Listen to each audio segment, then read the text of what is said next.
"Fourscore and 7 years ago, our fathers brought forth on this continent a new nation, conceived in liberty and dedicated to the proposition that all men are created equal. Now we are engaged in a great civil war, testing whether that nation, or any nation so conceived and so dedicated, can long endure. That we here highly resolve that these dead shall not have died in vain, that this nation, under God, shall have a new birth of freedom, and that government of the people, by the people, for the people, shall not perish from the earth." Amendment 13, Section 1. Neither slavery nor involuntary servitude, except as a punishment for crime, whereof the party shall have been duly convicted, shall exist within the United States or any place subject to their jurisdiction. Section 2. Congress shall have power to enforce this article by appropriate legislation. Amendment 14, Section 1. All persons born or naturalized in the United States and subject to the jurisdiction thereof are citizens of the United States. The great fundamental issue now before our people can be thinking Are the American people fit to govern themselves, to rule themselves, to control themselves? I believe they are.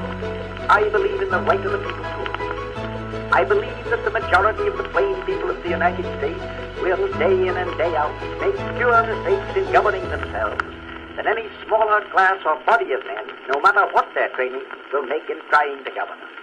I believe again that the American people are as a whole capable of self-control and of learning by their mistakes. Over there,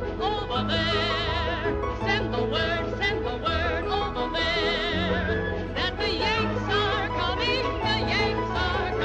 the drums from coming everywhere. So prepare, say a prayer, send the word to beware.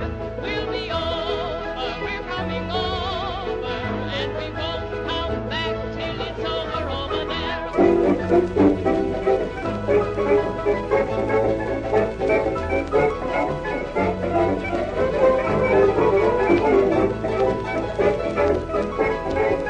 This great nation will endure as it has endured, will revive and will prosper.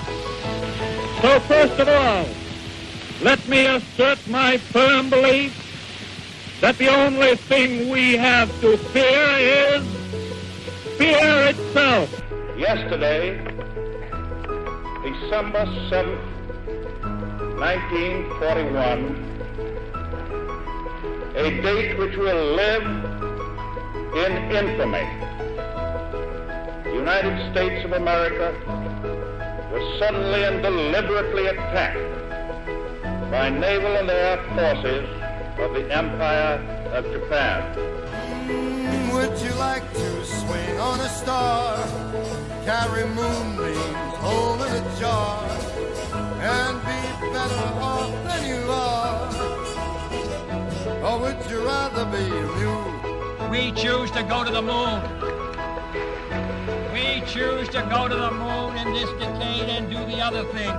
Not because they are easy, but because they are hard. Because that goal will serve to organize and measure the best of our energies and skills. Because that challenge is one that we're willing to accept, one we are unwilling to postpone, and one we intend to win. I have a dream that one day this nation will rise up and live out the true meaning of its creed. We hold these truths to be self-evident, that all men are created equal. This national feeling is good, but it won't count for much, and it won't last unless it's grounded in thoughtfulness and knowledge. An informed patriotism is what we want. And are we doing a good enough job teaching our children what America is and what she represents in the long history of the world?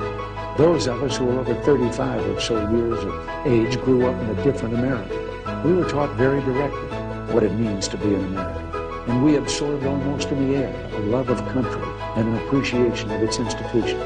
If you didn't get these things from your family, you got them from the neighborhood, from the father down the street who fought in Korea, or the family who lost some at Anzio. Or you could get a sense of patriotism from school. And if all else failed, you could get a sense of patriotism from the popular culture. The movies celebrated democratic values and implicitly reinforced the idea that America was special. TV was like that too, through the mid-60s. But now we're about to enter the 90s, and some things have changed. Younger parents aren't sure that an unambivalent appreciation of America is the right thing to teach modern children. And as for those who create the popular culture, well-grounded patriotism is no longer the style.